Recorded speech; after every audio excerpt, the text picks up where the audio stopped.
Bueno, pues me llega el turno y hoy vengo a hablaros de una obra nacional con este Alcanzando el cielo por el murciano Eduardo Batán.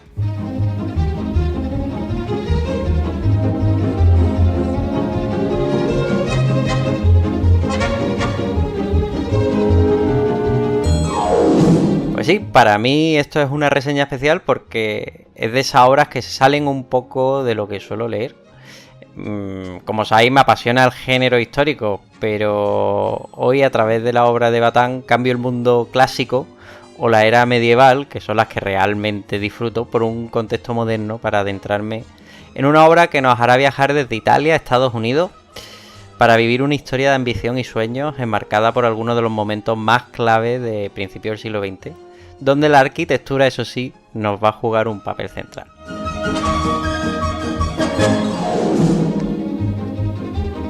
Serendipia se encarga de traernos esta obra de Eduardo Batán en un formato cartoné de muy buenas calidades y que en alrededor de sus 140 páginas nos va a contar una historia que nos va a dejar un sabor pues muy amable, muy cercano, como el de esos cómics clásicos de hace décadas, que al terminar de leer nos dejan una sensación de haber podido experimentar algo artesanal, hecho en casa y con carácter propio.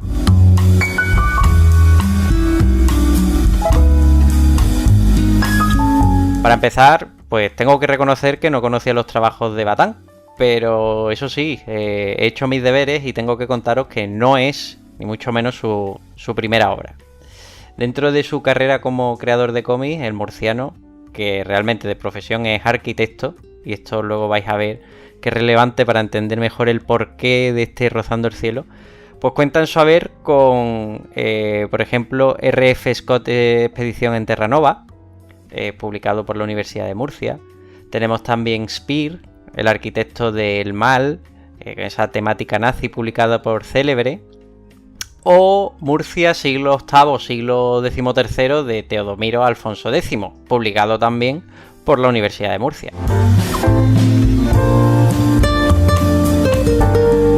Dicho esto, como podéis comprobar, Eduardo Batán trabaja el cómic histórico y una de las características que he podido apreciar es el enorme trabajo de documentación histórica que realiza en cada ocasión, pues para ofrecer al lector una obra realista y fiel, cargada de detalles y curiosidades que harán las delicias de los amantes de estos periodos históricos. Junto con la salida de este Alcanzando el cielo, además, nos va a llegar a finales de septiembre otro cómic donde trabaja como dibujante que he mencionado antes en próximas novedades con el guionista Manuel Parrilla, ese es El vuelo de Plus Ultra. Y por otro lado, decir que Batán, en alguna entrevista que he tenido oportunidad de ver, ya para terminar pues de formarme un poco más en su obra y en su faceta como creador de cómics, pues afirma ser autodidacta 100% y haber aprendido a crear cómics a base de practicar. Ya os podéis hacer a la idea de ese esfuerzo, ¿no?, de las horas que hay invertidas detrás de cada obra, las cuales además cuentan con un dibujo artesanal donde el autor ha ido probando con distintos materiales, ¿no?, desde las acuarelas a los lápices. Y ahora sí que sí, vamos a meternos ya aquí en faena. La obra que nos ocupa abre en la Italia de 1914, coincidiendo justo con la antesala de la Primera Guerra Mundial, donde un joven escultor, Francesco Ferragamo, y su padre pues reciben una serie de encargos para trabajar con unas esculturas, ¿no? Esto los va a llevar por distintas ciudades italianas, donde veremos ya las dos distintas formas de ver el mundo. Por un lado, el padre es devoto de lo clásico y lo tradicional, mientras que Francesco se ve irremediablemente atraído por ideas modernistas y vanguardistas, ¿no?, codeándose ahí con algunos personajes reales de dicho movimiento, como pueden ser Palaseschi o Marinetti, y que le van a ir picando el gusanillo por la idea de una nueva urbe. Esta aparición de figuras verídicas dentro de distintos campos, como pueden ser el arte, la política, los deportes, la arquitectura, acompañarán al joven Francesco y al resto de personajes, no solo para impulsar la obra, sino también para dotar de credibilidad a lo que, recordemos, es una obra de ficción. Avanzamos en la trama, estalla la guerra, Francesco se alista y a su regreso pues vamos a ver cómo su padre y él están sin trabajo, ¿no? Así que el padre pues le ayuda con lo poco que tiene para que su hijo pueda conseguir una vida mejor en Nueva York, donde además la familia de su tío pues ya ha prosperado y bueno, se encuentran ya asentados allí, ¿no? De hace bastante tiempo. Aquí es donde realmente vamos a ver que la obra cambia de tono y dejamos atrás un mundo tradicional, regido por las normas clásicas de las que no se termina de desprender, y se abre ante Francesco y el lector un mundo nuevo por descubrir, lleno de posibilidades, y donde podrá finalmente ahondar en la arquitectura de vanguardia. Esto hasta aquí pues, puede parecer algo plano, pero vemos como una vez su llegada en Estados Unidos, pues Vatán hace un uso bastante inteligente a mi parecer de todo el contexto político, social y económico de la década para enriquecer la obra, y además que nos va ofreciendo también más hilos narrativos que se van a ir entretejiendo y van a hacer que avance la trama de una manera mucho más fluida y menos árida, ¿no? Aquí no solo es, pues este edificio se construyó tal, no son una serie de datos, ¿no? Sino que ahí nos va metiendo una trama pues para interesar al lector. Recordemos además que fue una época de oportunidades, como decía, pero también convulsa, ¿no? Donde vamos a tener las mafias, que eran realmente las que gobernaban ciudades como Nueva York o Chicago, y además una situación muy interesante, puesto que el país estaba a punto de sufrir la crisis de la Gran Depresión del 29 con ese crash de la bolsa, ¿no? Todo esto pues nos va a ir apareciendo, dándonos ese trasfondo necesario para que los personajes vayan fluyendo.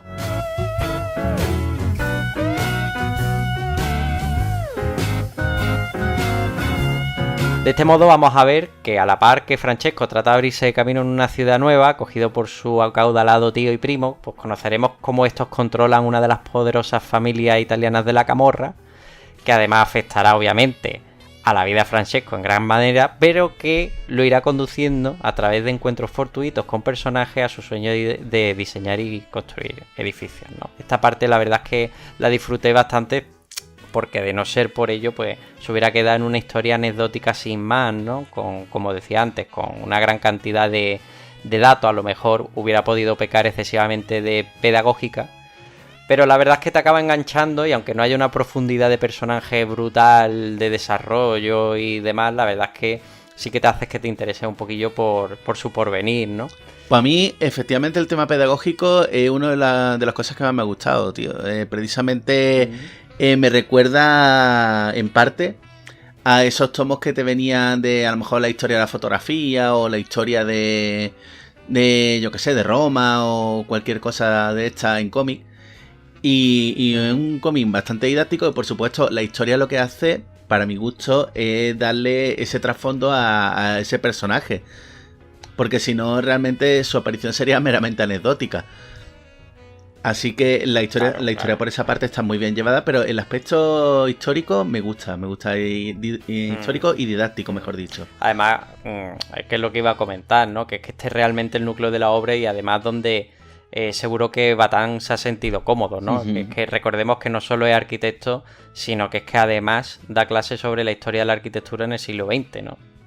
Por ello que lo vemos en el cómic, que la ciudad y sus edificios se convierten en personajes con peso, y bueno, incluso el dibujo aquí destaca con creces, se puede ver su faceta de arquitecto, porque hay unos diseños espectaculares. Totalmente, tío, el diseño de los edificios, así como los que se están construyendo, como los que ya están construidos, es brutal, con el nivel de detalle que tiene.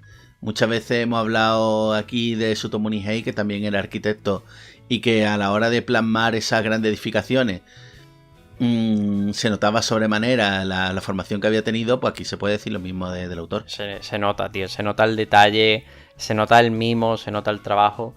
Y bueno, como decíamos, ¿no? El skyline de un Manhattan aún en construcción, ¿no? Lleno de detalles, de elementos arquitectónicos en cada página, que van... ¿Cómo decirlo, no? Agasajando a los personajes y deleitando al lector, ¿no? Es un espectáculo que yo creo que incluso para un desconocedor en la materia como yo hizo que se despertara ahí mi curiosidad e interés por el crecimiento y desarrollo de estas grandes ciudades a principios del siglo XX. Yo creo que aunque nunca dijeras, me encanta la arquitectura, ¿no? O quiero que... Este cómic un poco sí que te va a dejar ahí el anzuelito te va a hacer picar y va a decir, hostia, mira, pues no me había parado a pensar en cómo fue todo aquello, ¿no? Y aquí pues tiene esa pequeña ventana hacia el pasado donde te lo muestra muy bien. Sí, y con mucho lujo de detalle. De hecho, había una parte como cómo conseguían superar estos 3000 metros de altura con la antena final. Sí. Con el sistema de polea joder, la verdad que estaba súper bien explicado y la verdad que era muy interesante porque yo lo estaba leyendo y la lectura es cierto que te atrapa, entre una cosa y otra te termina atrapando. Sí, porque es un cómic que se lee súper rápido. A mí estas cosas, tío, de lo que tú comentabas, no sé por qué, pero me recordaban un poco a las historias que me contaba mi abuelo, que cuando él era joven había estado en Inglaterra, había estado no sé dónde, y siempre le gustaron el tema de los barcos, de los aviones, y me acuerdo de chico que me cogía y me explicaba la historia y cómo eran y qué tenían, y nos poníamos a hacer maquetas juntos y todo el rollo. Claro. Pues un poco esa sensación leyendo este cómic me ha venido, ¿no?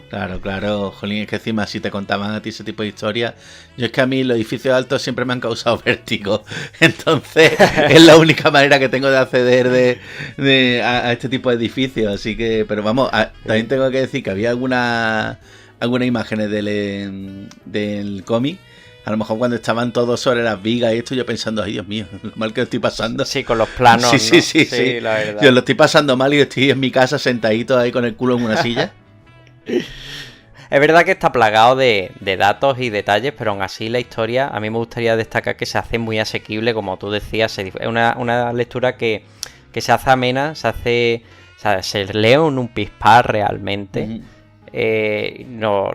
Batán es verdad que nos deja un montón de datos y curiosidades en las cajas de texto que van acompañando a esos bocadillos en las viñetas y como decía, no resulta una lectura densa, ¿no? Desde el punto de vista del estilo narrativo y visual se nota que tiene un carácter clásico, ¿no? Sí, sobre todo esa línea de pensamiento, esos globos que ya apenas se utilizan en el cómic actual, pero es muy clásico, bebé.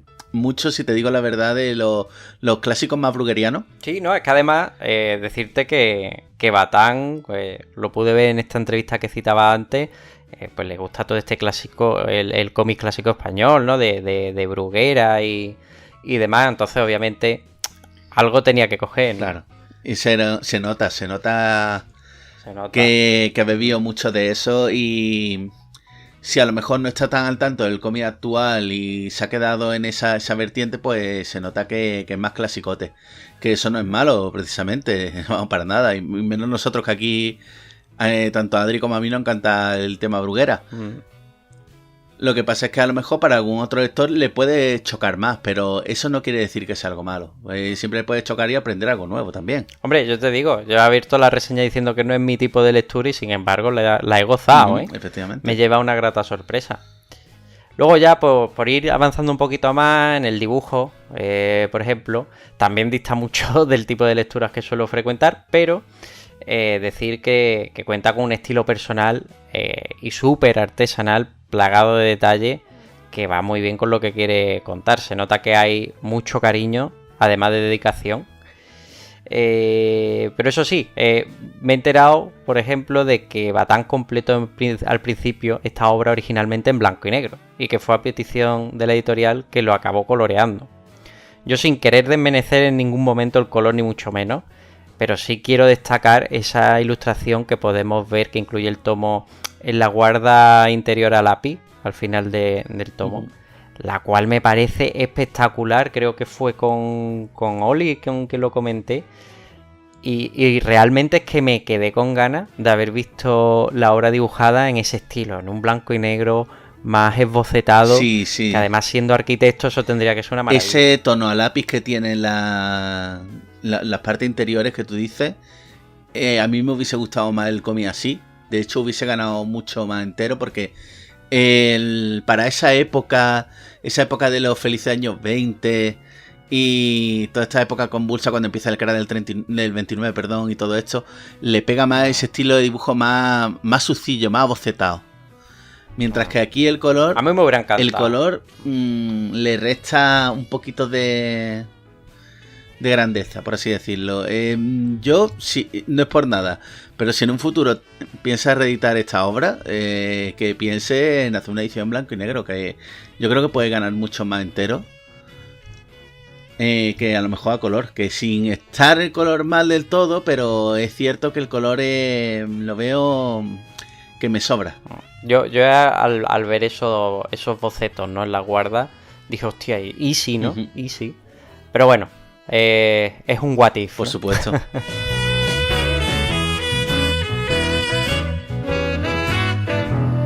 Y ya por concluir, decir que además, como es habitual en varias de sus obras, Eduardo Batán nos va a incluir un listado de todos los personajes que aparecen en la historia, tanto ficticios como reales. Esto, como digo, si veis distintos títulos suyos, es una cosa que tiende a hacer, ¿no?, con su correspondiente retrato y ficha, lo que demuestra una vez más el cariño que el murciano pone en sus creaciones. Eso me pareció digno de mención.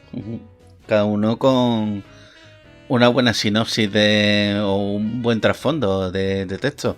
Sí, porque ya como te mezcla tanto la realidad con la ficción, llega la obra al final y dices, tío, hay cosas que sé que pasaron, pero otras que a lo mejor se escapan ya de mi conocimiento, y te lo ves ahí y dices, vale, pues esto, y sacia tu curiosidad. Eso está muy guapo. Sí, está muy bien, la verdad. Bueno, pues en conclusión diré que Alcanzando el cielo es una obra que puede encajar tanto a amantes de la historia moderna como a fanáticos de la arquitectura vanguardista también, además de a lectores que, como yo, desconocedores de datos más específicos, queremos darle un capricho a nuestra curiosidad. Obra que sin grandes pretensiones consigue entretener con una lectura amena y de tono cercano.